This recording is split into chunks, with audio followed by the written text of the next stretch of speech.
Assalamualaikum dan salam sejahtera. Berita wilayah edisi 30 Julai 2020 bersama saya Zehra Zamri. 1 jam bersiaran kami bawakan kepada anda laporan terkini seluruh negara. Tidak keseorangan, turut bersama saya Azamuddin Husin.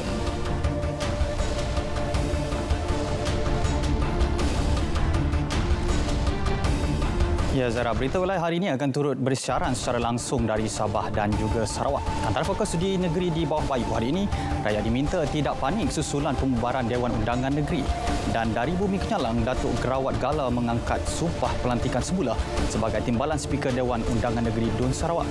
Semua ini akan dibawakan kepada anda secara langsung bersama Muhammad Syarizal Mawang dan Debbie Amanda Padan seketika nanti.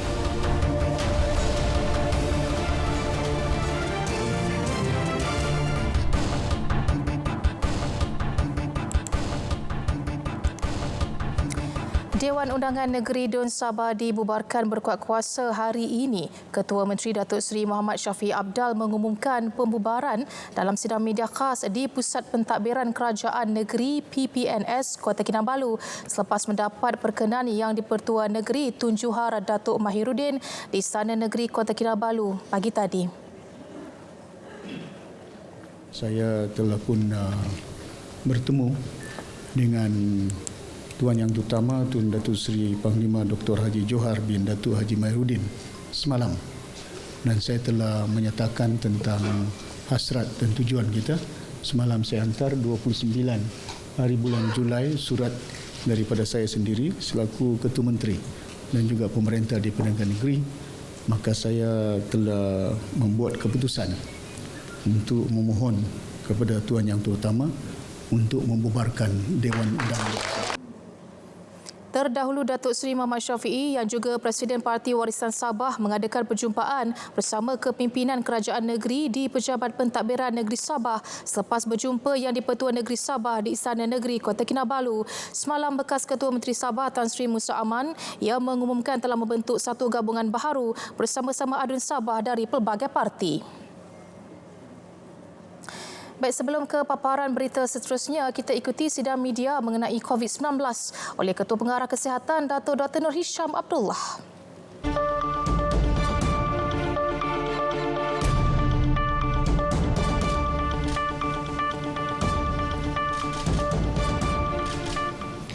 Bismillahirrahmanirrahim.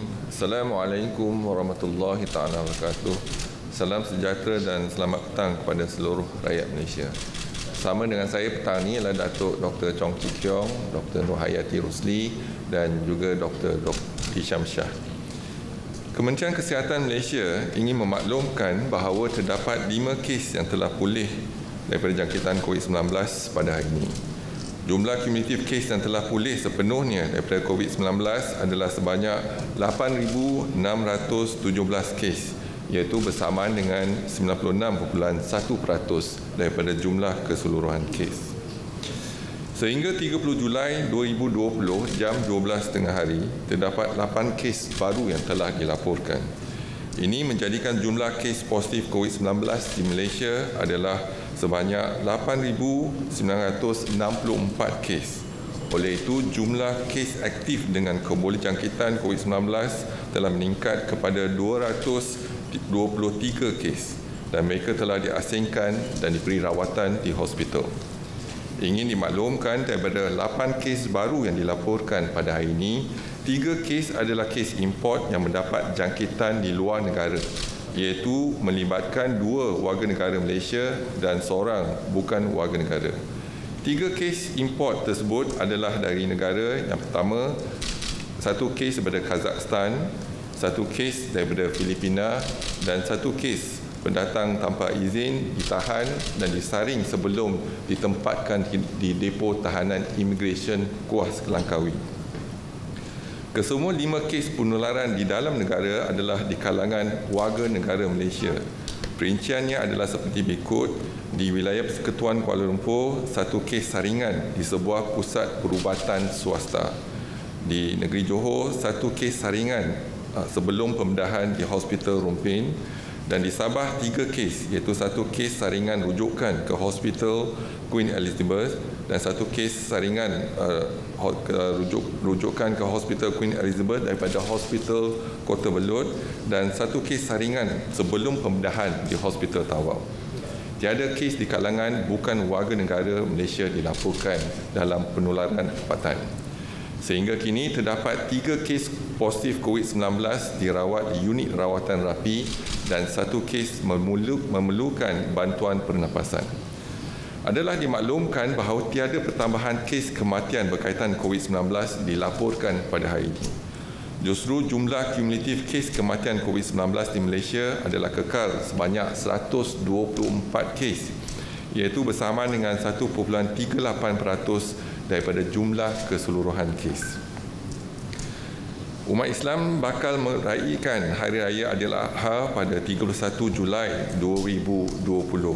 Pun begitu seperti perayaan-perayaan lain yang diraihkan kebelakangan ini semasa pandemik COVID-19, ianya juga harus diraihkan dengan cara yang berbeza berbanding dengan tahun-tahun yang sebelumnya. Khawatir dengan risiko penularan jangkitan COVID-19 di kalangan masyarakat pada Hari Raya Aidiladha, kerajaan telah mengambil pelbagai pendekatan dalam membenarkan umat Islam meraihkan perayaan Hari Raya Aidiladha dengan lebih selamat. Kementerian Kesihatan menasihatkan orang ramai untuk mengelakkan daripada mengadakan sebarang perhimpunan besar-besaran bagi sambutan Hari Raya Aidiladha. Beberapa prosedur standard operasi iaitu SOP telah pun dibangunkan bagi membolehkan sambutan diraihkan dengan norma baru. Kementerian Kesihatan juga ingin menekankan bahawa pemakaian alat pelitup muka adalah amat digalakkan di tempat yang sesak dan sempit, terutamanya sekiranya penjarakan fizikal iaitu physical distancing sukar diamalkan. Namun begitu harus diingatkan bahawa ketiga-tiga penjarakan fizikal, kebersihan tangan dan pemakaian face mask adalah amat penting dan harus diamalkan selalu. Berhati-hati di jalan raya dan patuhilah arahan pihak berkuasa ketika memandu. Jika bersinggah di kawasan rehat dan rawat, pastikan patuhi SOP yang telah ditetapkan. Bagi yang mengambil pengangkutan awam pula, ikutilah SOP yang ditetapkan dan pakailah pelitup muka. Ini adalah tanggungjawab sosial yang harus dipenuhi bersama oleh setiap lapisan dan kategori masyarakat. Dengan kerjasama orang ramai, kita boleh mengelakkan daripada berlakunya sebarang penularan COVID-19 semasa perayaan. Susulan itu, masyarakat dinasihatkan untuk terus berwaspada dan terus amalkan nasihat-nasihat ini sebagai satu kebiasaan baru, bukan sahaja semasa musim perayaan namun dalam kehidupan seharian, iaitu elakkan 3S dan 3C, elakkan kawasan yang sesak, iaitu crowded place, elakkan kawasan yang sempit, confined space, dan elak sembang atau bertutur dengan jarak yang dekat, close conversation. Amalkan 3W, iaitu kerap mencuci tangan dengan air dan sabun, wash. Sangat digalakkan memakai alat pelitup separuh muka ataupun penutup hidung dan mulut, face mask di tempat awam atau jika bergejala, wear. Dan warn, iaitu amaran daripada Kementerian Kesihatan yang lebih berkonsep peringatan seperti elakkan bersalaman dan bersentuhan. Amalkan etika batuk dan bersin yang betul, dapatkan rawatan segera jika bergejala, duduk di rumah dan elakkan kunjung mengunjung. Lakukan aktiviti disinfeksi dan pembersihan di kawasan yang kerap disentuh. Patuhilah kepada SOP sebagai norma baru. S ialah syarat-syarat yang ditetapkan di bawah Perintah Kawalan Pergerakan Pemulihan. O ialah orang yang berisiko seperti warga emas dan orang kurang upaya perlu dilindungi. Manakala individu tidak sihat dan bergejala dikehendaki segera menjalani pemeriksaan kesihatan.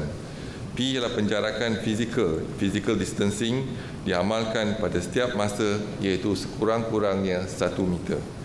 Kementerian akan terus memantau perkembangan kejadian jangkitan di dalam negara dan juga luar negara melalui maklumat yang diperolehi daripada pihak Pertubuhan Kesihatan Sedunia. Orang ramai akan sentiasa dimaklumkan sebarang perkembangan dan kementerian akan memastikan langkah pencegahan dan kawalan dilaksanakan secara berterusan. Seterusnya dimaklumkan laporan saringan COVID-19 di 453 sekolah tahfiz dan madrasah sehingga 30 Julai 2020. Jumlah pelajar, guru dan kaki tangan yang telah dikenal pasti adalah 24,447 individu. Jumlah sampel diambil dan diuji setakat ini adalah 20,874 individu bersamaan dengan 85.4%. Jumlah kes yang dikesan positif kekal 733 kes bersama dengan 3.5%. Mereka yang bergejala kekal 98 kes iaitu 13.4%. Mereka yang positif dan tidak bergejala kekal 635 kes iaitu 86.6%.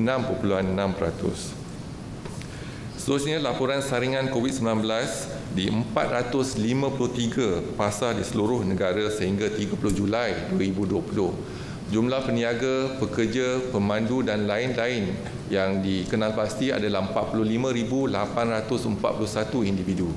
Jumlah sampel yang diambil dan diuji setakat ini ialah 35,765 individu bersamaan dengan 78%. Mereka yang dikesan positif kekal 287 kes iaitu bersama dengan 0.8%. Mereka yang bergejala kekal 38 kes iaitu 13.2%. Mereka yang positif dan tidak bergejala kekal 249 kes iaitu 86.8%. Seterusnya dimaklumkan laporan saringan COVID-19 di 432 pusat jagaan warga emas di seluruh negara sehingga 30 Julai 2020. Jumlah penghuni, penjaga dan kaki tangan yang telah dikenal pasti adalah 18,268 individu.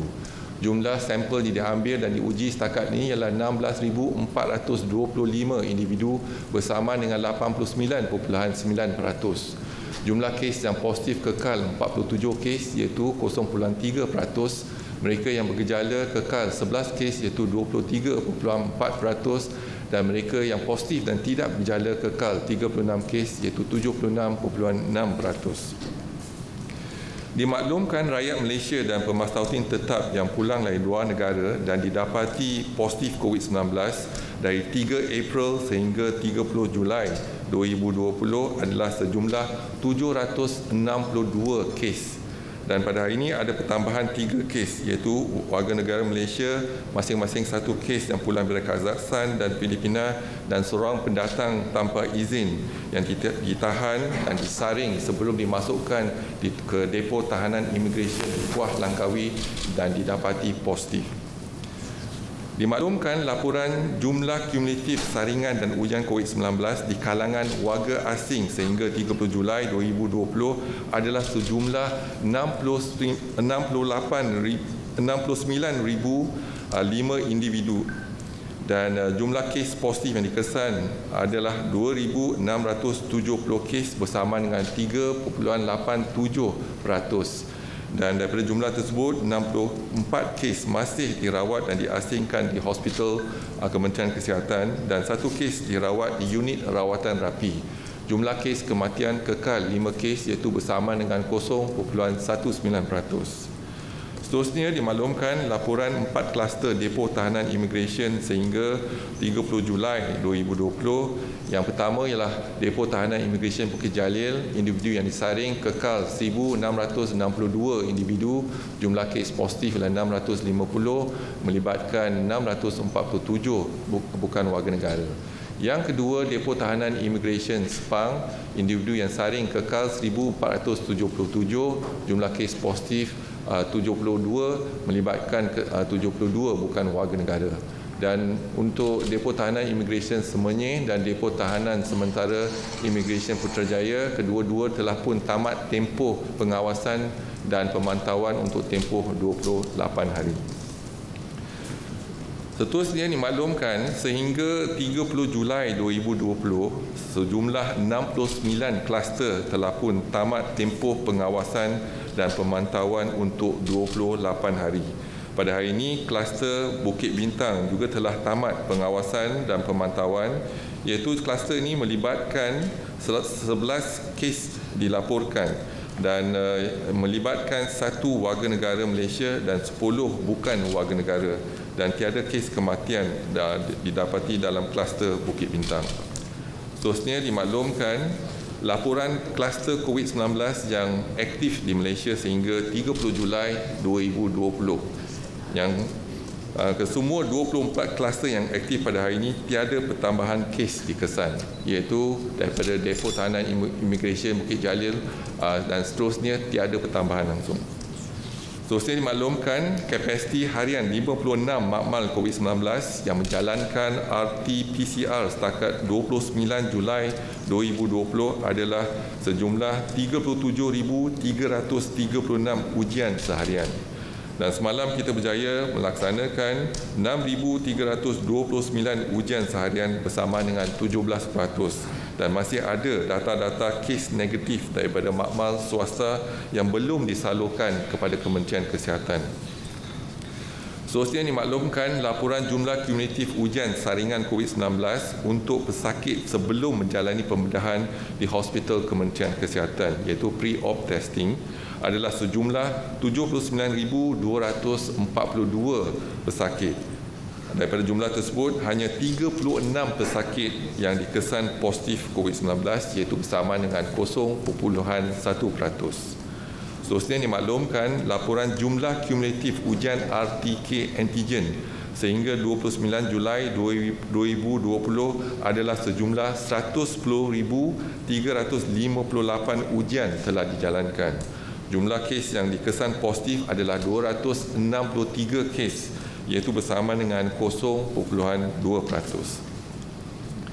Jadi pada hari ini dapat kita rumuskan 8 kes positif COVID-19 telah dikesan, iaitu 3 kes import dan 5 kes penularan tempatan. 3 kes import adalah 1 kes warga negara yang pulang dari Kazakhstan, yang 1 kes warga negara yang pulang dari Filipina, dan 1 kes pendatang asing tanpa izin yang telah ditahan, iaitu warga Indonesia dan menjalani saringan sebelum dimasukkan ke Depo Tahanan Imigresen Kuala Langkawi. Dan 5 kes penularan tempatan adalah daripada warga negara Malaysia hasil saringan di hospital sebelum menjalani pembedahan, iaitu 1 kes saringan di hospital swasta di Kuala Lumpur, 1 kes saringan di hospital Rompin di Johor, dan 3 kes saringan rujukan kepada hospital Queen Elizabeth. Dan saya buka kepada sebarang pertanyaan, dipersilakan.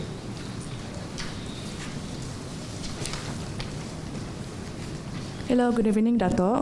Esther here from New Straits Times. I have a question on the latest news report on the pupil from in a primary school in Sabah. So I wanted to know, like, what is the latest update? Is the ministry going to order the school to be closed? And also the second question would be on the kindergartens in Kedah.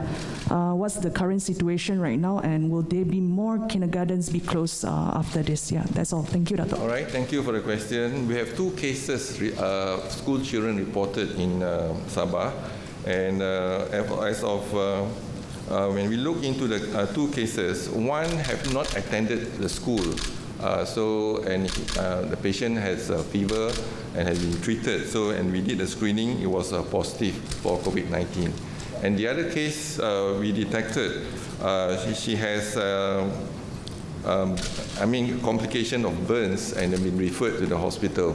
And despite that, we did the sampling of the school, but none of the school children or teachers been infected at the moment. So there's no cluster from the school.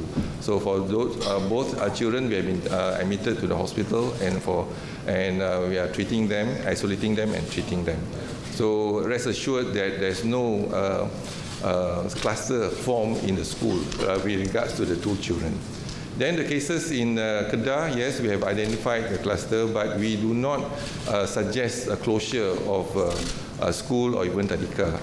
What is needed actually to do the cleaning and make sure that we disinfect the common use area.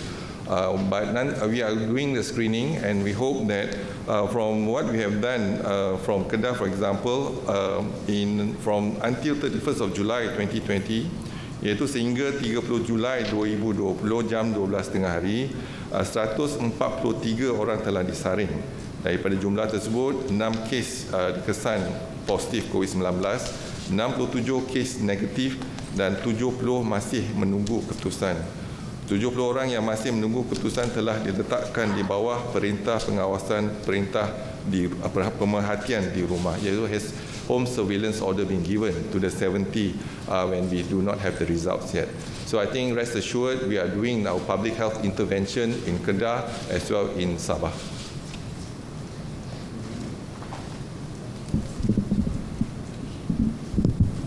Hi, good evening, Datuk. Just one question on the couple of cases we've seen from police lockups in the past month, I guess.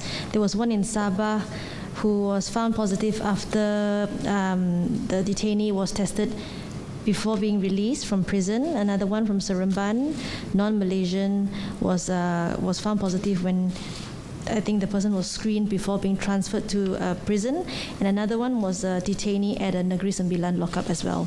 So was wondering if the ministry knows the source of infection and whether it is actually maybe did they get exposed inside the prison or outside? Thank you. Thank you very much. So now we are doing this screening for all the cases in Sabah, for example. Before they refer to the hospital, we do the screening. Likewise, in the prison, we also do the screening, and we detect maybe it's a sporadic cases, but so far, once we have detected one patient, then we will continue to do the screening in the prison. But so far, we have not able to identify any positive cases.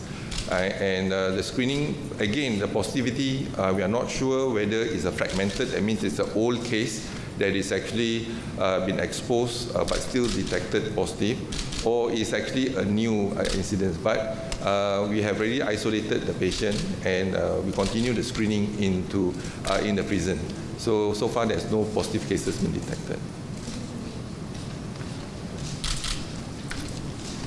That's the Sabah case, the Negeri Sembilan cases. I think they were likewise two. the same thing. So we do have one case that we have detected.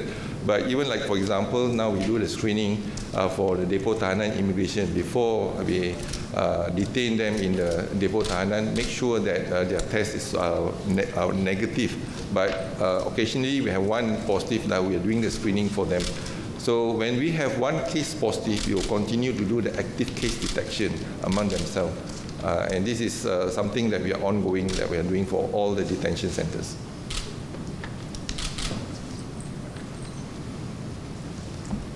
Sorry, is the ministry also looking into source of infection, just in case, when you mentioned sporadic cases, is there a concern? Yeah. So we do know that's why we need to increase the surveillance in terms of ILI cases, as well as the SARI, and now we are doing the pre-operative assessment or screening and testing before we subject the patient for surgery. This is part of our surveillance in the community.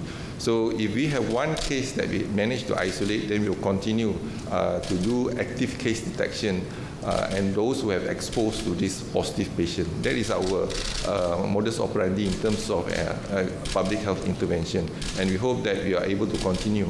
And if we manage to find a cluster or 2 or 3 positive cases, then we will form a cluster. We will call them a cluster, and perhaps we will have to look into our action plan intervention, whether to enhance the MCO in that area, or to close down the school, or even the institution, or even the place, the locality. Or if it's not targeted in that group, we also targeted the groups, for example, in a certain risk group. So we are looking into the risk group and the locality before we can actually take our public health intervention to the locality as well as the high-risk group. So far, we have been using this from day one in terms of public health intervention, contact tracing, and active case detection, and it shows that we succeeded in terms of to contain the infection using this locality as well as the risk group that we identified. If the locality is in the Depo Tahanan Immigration, then although the cases may be, I think we have 2 spikes of cases, more than 277 cases in one locality, but it's contained. So it's much easier for us to do the public health intervention when it's contained. And the fear that we have is actually not in the contained environment in the public or in the community. So then it will continue to spread in the community. So public health intervention is utmost important in our action plan as compared to the hospital. Cases in the hospital, less cases in the hospital at the moment, but we continue to enhance and facilitate our public health intervention. Ada soalan? Kalau tak ada, saya ingin mengucapkan selamat Hari Raya Aidiladha kepada seluruh rakyat Malaysia, dan semasa musim perayaan berhati-hati dan berwaspada dan patuhilah kepada SOP yang telah ditetapkan oleh Kementerian Kesihatan dan Kerajaan. Yang apa yang pasti ialah kita perlu jaga kita jaga komuniti kita jaga masyarakat dan negara kita. Sekian, wabillahi taufiq wa hidayah. Assalamualaikum warahmatullahi taala wabarakatuh.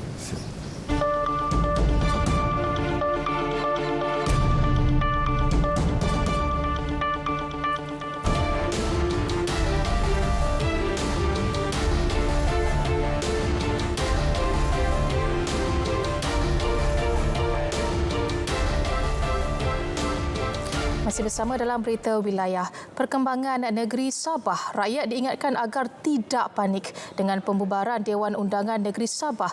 Untuk laporan selanjutnya, kita ke RTM Kota Kinabalu bersama Muhammad Syahriza Awang. Silakan Syahriza.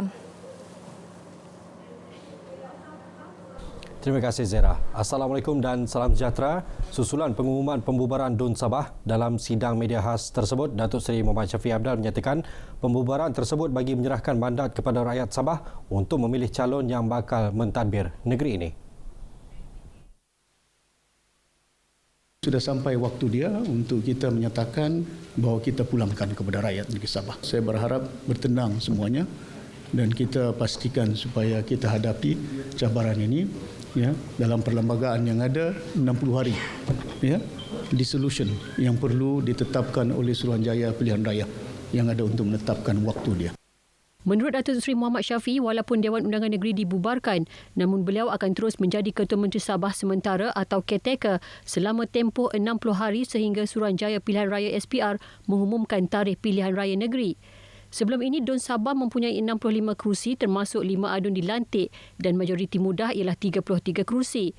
Sebelum pembubaran ini, kerajaan negeri di bawah pimpinan Parti Warisan mempunyai 45 kerusi dan pembangkang 20 kerusi. Gabungan baharu adun Sabah dari pelbagai parti di bawah bekas Ketua Menteri Sabah Tan Sri Musa Haji Aman bersiap sedia menghadapi pilihan raya negeri, walaupun menegaskan pilihan raya tersebut tidak seharusnya dijalankan dalam keadaan semasa. Dalam sidang media di Kota Kinabalu susulan pengumuman pembubaran DUN Sabah, Tan Sri Musa menyatakan beliau tidak terkejut dengan keputusan Datuk Seri Muhammad Syafiee yang membubarkan DUN Sabah, tetapi tindakan tersebut tidak wajar memandangkan keadaan semasa negara berhadapan COVID-19. Kesihatan dan kepentingan rakyat mestilah sentiasa menjadi keutamaan sebelum membuat sebarang keputusan. Beliau menyatakan pilihan raya negeri tidak perlu memandangkan masih ada tempoh 3 tahun lagi untuk pilihan raya dan akan melibatkan peruntukan besar. Kesemua 33 adun yang menyatakan sokongan kepada Tan Sri Musa hadir pada sidang media tersebut. Mesej tular yang mengandungi nasihat kepada orang ramai agar berjaga-jaga dan tidak berkunjung ke Bandaraya Kota Kinabalu hari ini bukan dikeluarkan oleh Ibu Pejabat Polis Kepayan. Perkara itu dinafikan Ketua Polis Daerah Kota Kinabalu, SCP Habibie Majinji, ketika dihubungi pemberita RTM. Menurut SCP Habibie, pihak polis tidak pernah mengeluarkan kenyataan seumpama. Beliau turut menasihatkan orang ramai agar bertenang dan tidak mudah mempercayai berita tular tanpa pengesahan pihak berwajib. Pagi tadi, tular di media sosial mengenai amaran kononnya daripada pihak polis yang meminta orang ramai berjaga-jaga dengan kemungkinan berlaku kejadian tidak diingini jika yang di-Pertuan Negeri memperkenan pertukaran kerajaan negeri. SCP Habibie juga mengingatkan orang ramai agar tidak menyebarkan maklumat palsu yang boleh menimbulkan suasana panik. Sabah perlukan kerajaan negeri yang mempunyai hubungan dan kerjasama baik dengan kerajaan persekutuan. Perkara itu penting bagi memastikan rakyat mendapat perhatian dan keutamaan dari segi pembangunan dan ekonomi. Demikian menurut Presiden Parti Solidariti Tanah Air Kosta yang juga ahli Parlimen Keningau, Datuk Dr. Jeffrey Ketingan ketika ditemui pemberita RTM. Rakyat akan untung sebab kita akan dapat membangunkan negeri dengan sokongan kerajaan pusat dan juga peruntukan daripada kerajaan pusat dan juga layanan daripada kerajaan pusat. Kita akan juga menstabilkan negeri kita. Datuk Dr. Jeffrey yang juga Timbalan Menteri Pelancongan Seni dan Budaya berkata, pembubaran kerajaan negeri diharap dapat menstabilkan semula keyakinan rakyat dan pelabur asing. Baik, sekian dari Sabah untuk petang ini bersama mencegah COVID-19. Lindungi keluarga anda. Sentiasa pantau status kesihatan. Kembali bersama dengan Azamuddin di Angkasa Puri. Azamuddin, silakan. Baik, terima kasih Syarizam. Tindakan membubarkan Dewan Undangan Negeri DUN dilihat merupakan langkah tepat untuk mengembalikan kuasa memilih kerajaan kepada rakyat. Pensyarah Kanan Sains Politik Fakulti Sains Pentadbiran dan Pengajian Polisi Universiti Teknologi MARA UiTM berkata, Mujibu Abdul Muiz, ini kerana rakyat berhak memilih kerajaan bagi menerajui masa depan negeri. Parti Warisan maupun pakatan yang baru yang bakal dikemudi oleh Tan Sri Musa Aman sepatutnya menggunakan perkara ini untuk mengembalikan kepercayaan rakyat kepada parti masing-masing.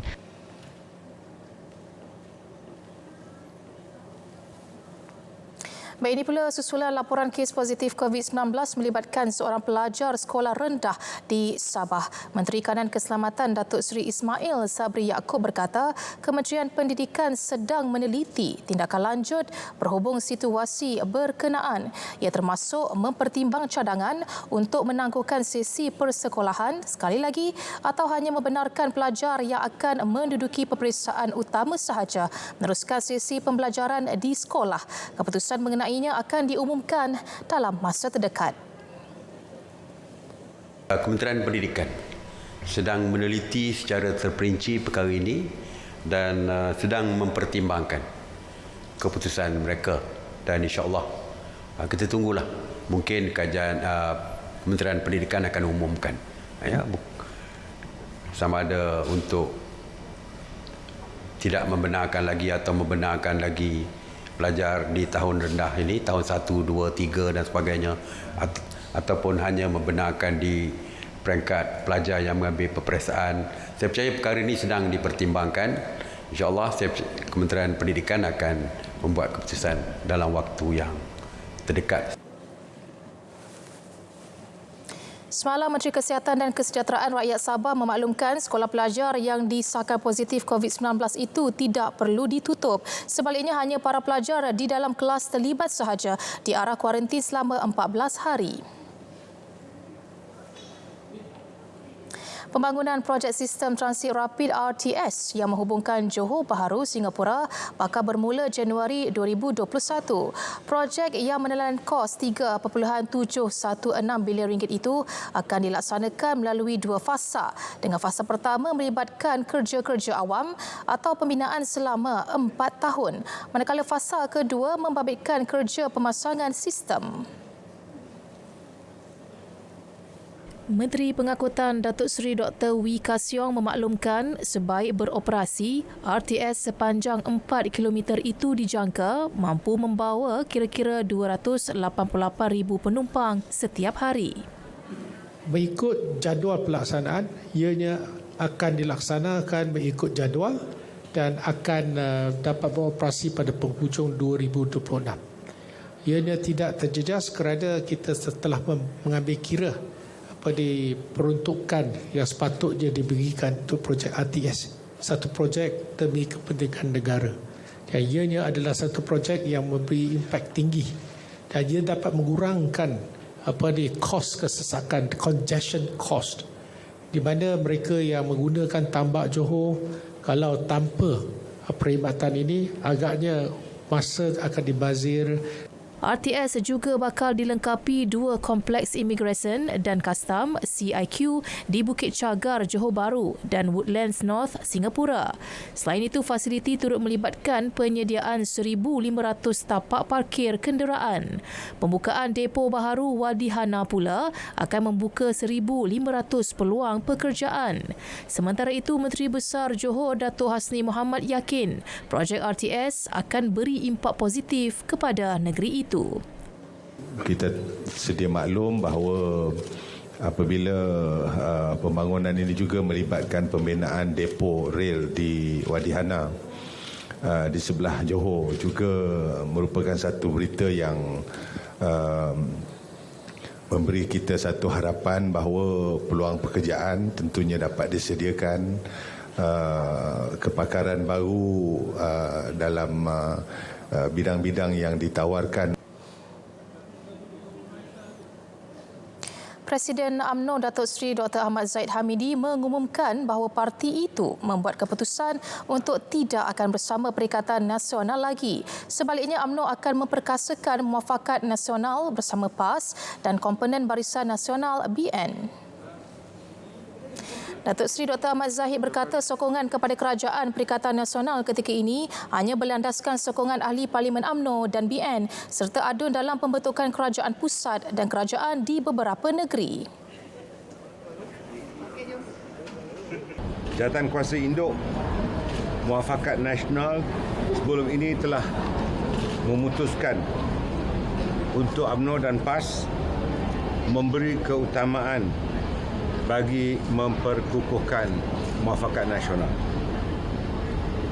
Saya akan menyerahkan kepada Jawatan Kuasa Induk Muafakat Nasional untuk mempertimbangkan hasrat PPBM sekiranya berkemampuan untuk memperkukuhkan lagi Muafakat Nasional demi kepentingan rakyat dan negara.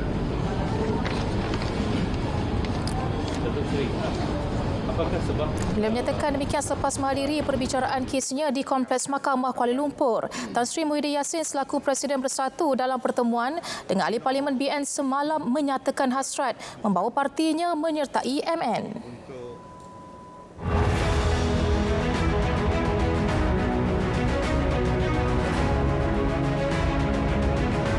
Kepercayaan kepada Tuhan, kesetiaan kepada raja dan negara, keluhuran perlembagaan, kedaulatan undang-undang, kesopanan dan kesusilaan.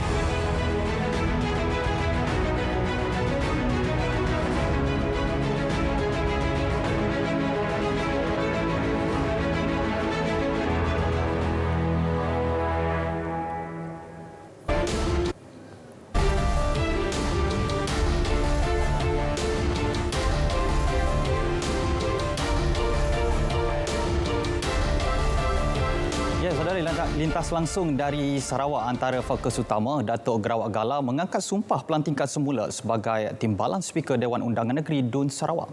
Kita bersama Debbie Amanda Padan di RTM Kuching. Silakan Debbie.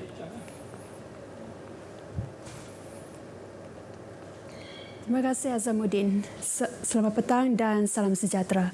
Datuk Gerawat Gala hari ini mengangkat sumpah pelantikan semula sebagai Timbalan Speaker Dewan Undangan Negeri DUN Sarawak di hadapan Yang di-Pertuan Negeri Tun Pehin Sri Abdul Teh Mahmud. Upacara pelantikan telah diadakan di Astana Negeri Petrajaya, Kuching. Istiadat angkat sumpah dimulakan dengan penerimaan surat pelantikan oleh Datuk Gerawat Gala dan seterusnya mengangkat sumpah sebagai Timbalan Speaker DUN Sarawak. Datuk Gerawat yang juga adun mulu telah memegang jawatan sebagai Timbalan Speaker DUN Sarawak selama 4 tahun. Turut hadir pada majlis berkenaan Ketua Menteri Sarawak, Datuk Patinggi Abang Johari Tun Openg, Menteri-Menteri Kabinet dan Ketua-Ketua Jabatan. Dalam usaha merancangkan kembali sektor pelancongan dalam negeri, lumpur berbuah Kampung Meritam dibuka semula. Menteri Muda Pemodenan Pertanian Tanah Adat dan Pembangunan Wilayah Sarawak, Datuk Dr. Abdul Rahman Ismail, yakin lokasi itu akan menjadi tumpuan memandangkan ia dilengkapi dengan kemudahan untuk pengunjung. Datuk Dr. Abdul Rahman yang juga Adun Bukit Kota menambah pihak kerajaan akan bekerjasama dengan Majlis Daerah Limbang untuk menambah baik kemudahan asas di situ dari semasa ke semasa. Alhamdulillah, kemudahan asas itu telah pun kita dapat sediakan setakat ini. Tapi memandangkan potensi yang begitu besar, kita akan terus menaik taraf kawasan ini supaya kemudahannya menjadi lengkap dan akan menjadikan antara tempat must visit mesti dilawati kalau pelancong datang ke daerah Limbang, Lumpur Bobok Kampung Maritam. Beliau ditemui pemberita selepas hadir pada program Jom Santai di Lumpur Bobok Kampung Maritam Limbang serta meninjau di kawasan tersebut. Projek pembinaan bangunan baharu Pejabat Daerah Balingian akan dimulakan dalam waktu terdekat. Adun Balingian Abdul Yaakob Arbi berkata, kerajaan negeri memperuntukkan sebanyak RM5 juta untuk projek tersebut yang dijadualkan siap pada September 2021. Abdul Yaakob yakin dengan pembinaan Pejabat Daerah Balingian baharu akan memperindah lagi lanskap pembangunan di situ. Memang kita sudah rancangkan lama, tapi atas sebab pertukaran juru perunding, jadi dia agak delay sikit. Jadi hari ini tadi saya ada melihat penyedia tapak, berarti letter power dah kontraktor dapat dan penyedia tapak pun telah di-clear saya tengok tadi. Dengan siapnya bangunan itu, ia akan memudahkan urusan masyarakat setempat dengan ruang yang lebih selesa untuk hal-hal berkaitan pentadbiran. Beliau menyatakan demikian ketika ditemui pemberita dalam Majlis Keterlibatan Masyarakat atau Community Engagement di Dewan Masyarakat Balingian. Tambahnya, kerajaan sentiasa komited membawa pembangunan demi kesejahteraan rakyat. Sekian berita dari Sarawak. Kita kembali bersama Azamuddin di Angkasa Puri. Silakan. Ya, terima kasih Debbie. Baik, menjelang sambutan Hari Raya Adil Adha esok, lebuh raya utama di seluruh negara dijangka sibuk. Antaranya aliran trafik ke utara dan pantai timur dijangka terus meningkat menjelang malam ini. Baik, untuk mengetahui butiran lanjut, kita berlintas langsung bersama wartawan Tun Julia Muhammad Tahir di Lembaga Lebuh Raya Malaysia LLM. Silakan.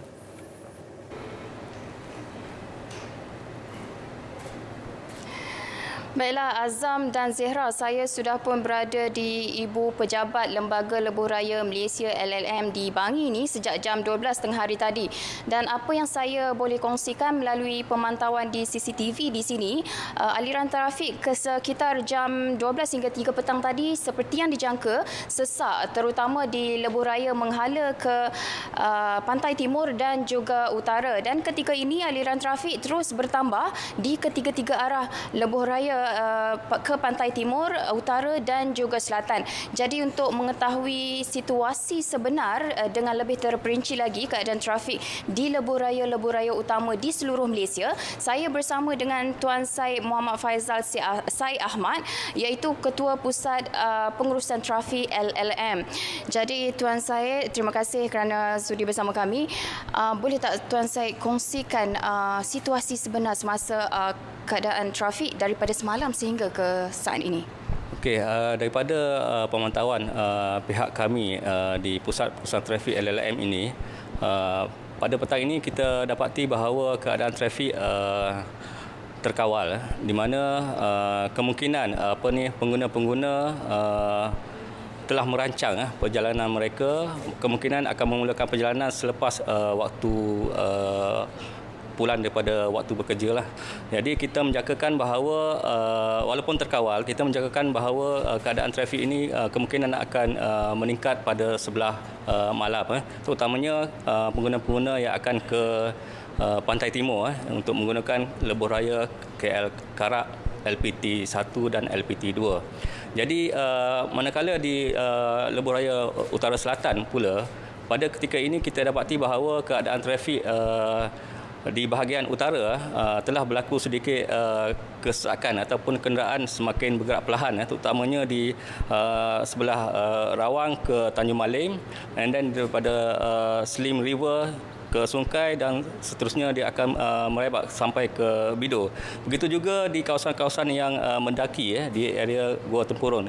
Kita dapati juga bahawa keadaan kenderaan juga telah bergerak perlahan. Dan di sebelah selatan pula kita mendapati bahawa keadaan trafik juga telah bergerak perlahan, terutamanya di Seremban ke Senawang, begitu juga di Pedas Linggi dan Simpan 4, dan seterusnya di Skudai dan Senai. Jadi kita berpandangan bahawa keadaan trafik ini akan berterusan daripada petang ni sehingga ke lewat malam. Kemungkinan pengguna-pengguna akan membuat perjalanan pada sebelah malam. Okey, jadi keadaan yang kita sudah jangkakan selepas pergerakan rentas negeri dibenarkan dengan Raya Aidiladha lagi, mungkin apa persediaan yang telah dilakukan oleh pihak LLM?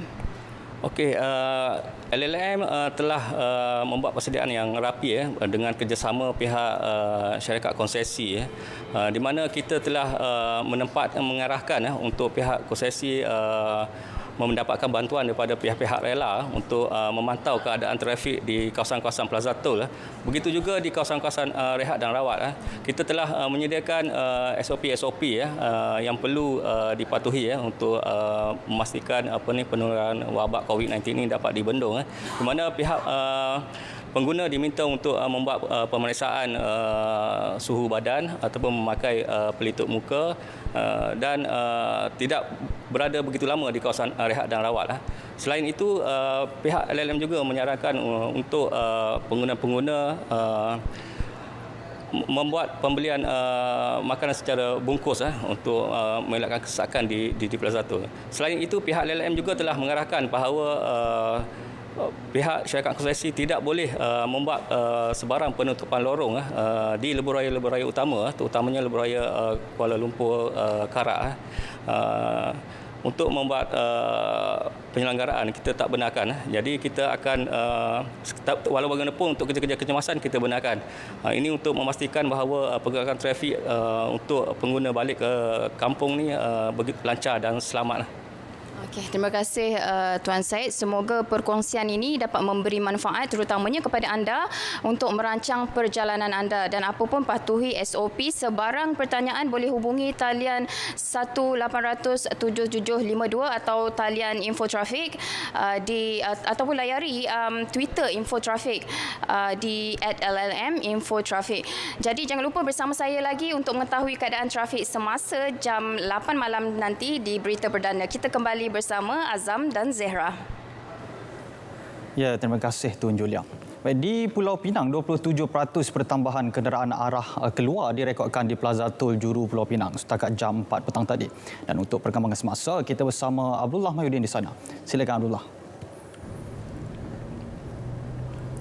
Azam, Zera di Angkasa Puri 27% bersamaan dengan 28,000 buah kenderaan direkodkan melalui Plaza Tol Juru ini setakat pukul 4 tadi, iaitu arah keluar iaitu arah selatan menuju utara, manakala arah masuk pula 23,000 kenderaan direkodkan. Dan ketika ini kalau anda dapat saksikan, sebenarnya 200 hingga 300 meter sebelum tiba di Plaza Tol Juru ini berlaku kesesakan, dan mari saya bawa anda. Sebenarnya kat sini berlaku kesesakan saya dan kru ATM sempat menggunakan aplikasi Waze.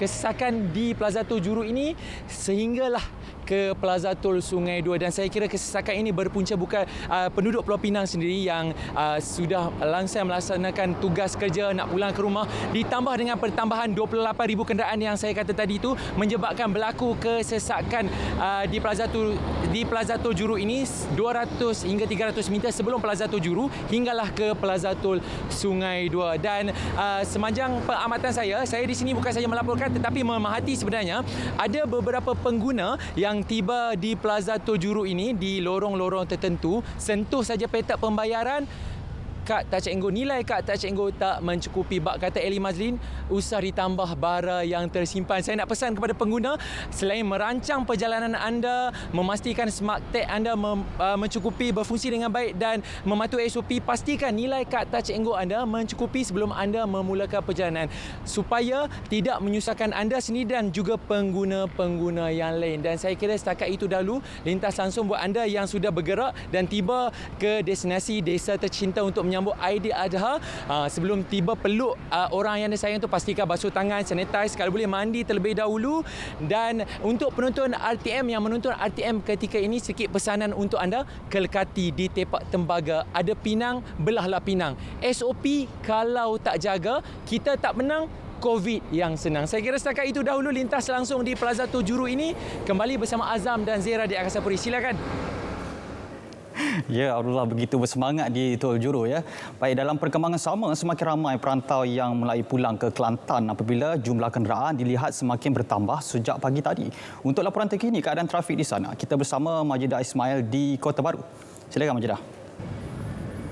Baiklah, terima kasih rakan setugas di Angkasa Puri. Nampaknya cuaca di Kota Baru ketika ini agak mendung dan mungkin seketika saja yang lagi akan hujan. Tapi sebenarnya saya bukan nak bercerita mengenai keadaan hujan ataupun panas, namun mengenai aliran trafik terkini di seluruh Kelantan. Dan difahamkan ketika ini bagi pintu masuk utama dari arah utara ke Jeli ketika ini mengalami sesak teruk berbanding dua lagi pintu masuk utama, iaitu di Gomusang dan juga di Pasir Putih berjalan lancar seperti biasa dengan pertambahan bilangan kenderaan. Jadi untuk lebih lanjut, kita bersama dengan Timbalan Ketua Polis Kelantan iaitu SAC Abdullah Muhammad Pia. Assalamualaikum tuan. Waalaikumsalam warahmatullahi.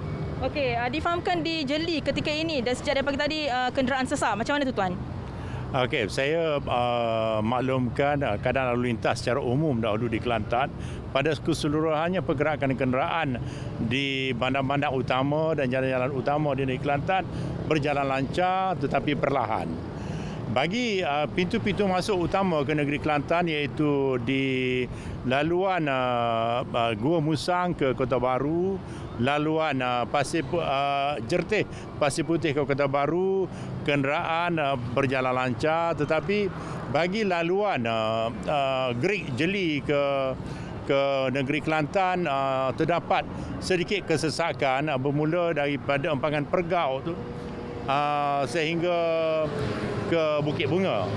Jadi pasukan polis trafik sekarang ini sedang berusaha untuk menyuraikan kesesakan lalu lintas tersebut. Seperti mana yang kita tahu, sekarang ini besok kita akan menyambut Hari Raya Aidiladha. Dijangkakan sebanyak 100,000 buah kenderaan daripada luar akan memasuki dan sedang memasuki negeri Kelantan melalui 3 jalan utama tadi. Dan kita anggarkan seramai lebih kurang 500,000 juta rakyat Kelantan yang berada di luar akan balik ke Hari Raya dan kemuncaknya ialah pada malam ini. Dan saya menasihatkan kepada semua pengguna jalan raya supaya mematuhi peraturan jalan raya. Dan kita Polis Trafik Negeri Kelantan akan mengambil tindakan undang-undang ke atas pesalah-pesalah yang melanggar peraturan jalan raya seperti melanggar potong queue, melanggar double line, melanggar traffic light dan memandu dalam keadaan laju. Di sini saya juga ingin menasihatkan kepada pengguna jalan raya supaya selain pada mematuhi peraturan jalan raya, pastikan kenderaan yang hendak dipandu itu berada dalam keadaan baik dan sekiranya badan terasa letih, carilah tempat selamat dan berhenti berehat seketika sebelum meneruskan perjalanan. Difahamkan tuan, ada skuad jam untuk menyuraikan kesesakan jalan raya ditubuhkan oleh pihak polis. Ya.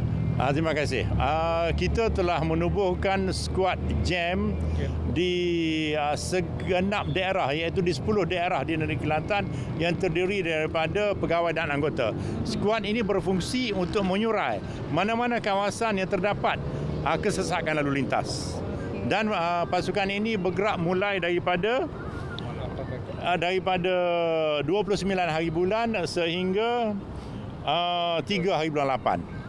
Difahamkan sejak semalam terdapat kompaun yang dikeluarkan oleh pihak polis kepada pesalah lalu lintas. Berapa tu tuan?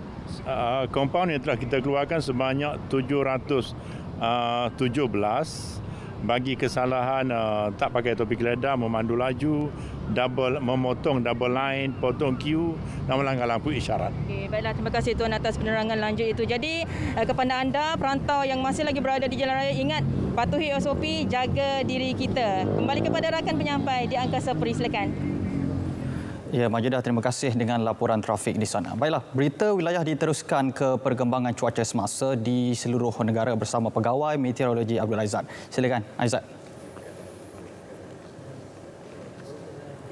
Assalamualaikum dan selamat petang. Satu sistem tekanan rendah terbentuk di barat negara Filipina. Ia sedikit sebanyak mempengaruhi arah dan kelajuan angin di rantau negara kita. Seperti yang dapat lihat di sini, iaitu kelajuan arah angin sedikit memecut di utara rantau negara kita. Ia menyebabkan iaitu satu hujan dan juga ribut petir masih lagi terbentuk di kawasan perkapalan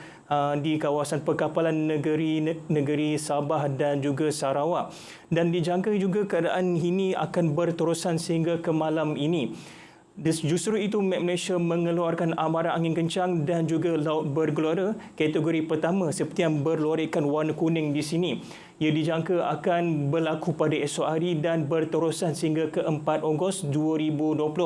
Amaran angin kencang ini berbahaya ke atas bot-bot kecil, suka laut dan juga rekreasi laut.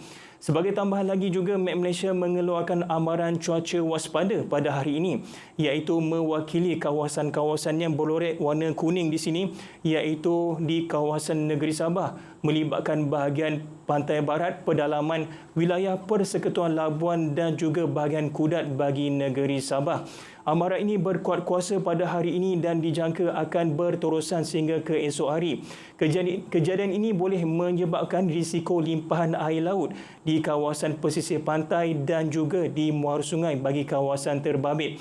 Lorikan warna kuning ini juga iaitu ia berbahaya di kawasan perairan kerana kelajuan angin boleh mencapai sehingga 50 km sejam dan juga ketinggian ombak boleh mencecah sehingga 3.5 meter. Bagi ramalan cuaca malam ini, petang ini hingga ke malam pula, Met Malaysia menjangkakan hujan ini akan berterusan. Seperti yang dapat lihat di sini, keamatan hujan beserta ribut petir masih lagi terdapat di kawasan negeri Sabah dan juga Sarawak, iaitu di kawasan Bintulu, pedalaman Kapit, Miri, Limbang, bahagian Sanakan dan juga termasuklah pedalaman dan juga pantai barat negeri Sabah. Manakala di Semenanjung pula, keadaan cuaca semasa mendapati iaitu kurang hujan berbanding hari-hari yang sebelumnya, iaitu keadaan kurang hujan di kawasan-kawasan Lembah Kelang dan juga Melaka, termasuklah di kawasan selatan negeri Kedah dan Pulau Pinang. Namun begitu, iaitu hujan beserta ribut petir masih lagi berlaku di kawasan Pulau Langkawi dan juga terdapat hujan beserta ribut petir di 1-2 tempat melibatkan di Johor Timur dan juga kawasan pedalaman negeri Pahang dan juga negeri Perak, dan juga tidak ketinggalan di kawasan jajahan Kuala Kerai, Machang dan juga Gua Musang bagi negeri Kelantan. Ramalan cuaca Semenanjung pula bagi petang dan malam ini juga dijangka iaitu hujan akan lebih tertumpu bagi negeri Terengganu. Sekian dahulu laporan cuaca buat petang ini. Dapatkan informasi cuaca di laman sesawang dan juga media sosial kami. Saya Abdul Aizat. Assalamualaikum. Baik saudara, berita wilayah edisi 30 Julai 2020 berakhir di sini. Ya betul, dan kepada yang ingin pulang ke kampung menyambut adik adha ini, diharap merancang perjalanan dan memandu secara berhemah. Dan jangan lupa terus patuhi SOP Perintah Kawalan Pergerakan Pemulihan dan sama-sama kita putuskan rantaian COVID-19. Ya, terus setia bersama berita RTM, maklumat sahih, jenama dipercayai. Kita Assalamualaikum. Dan salam hormat.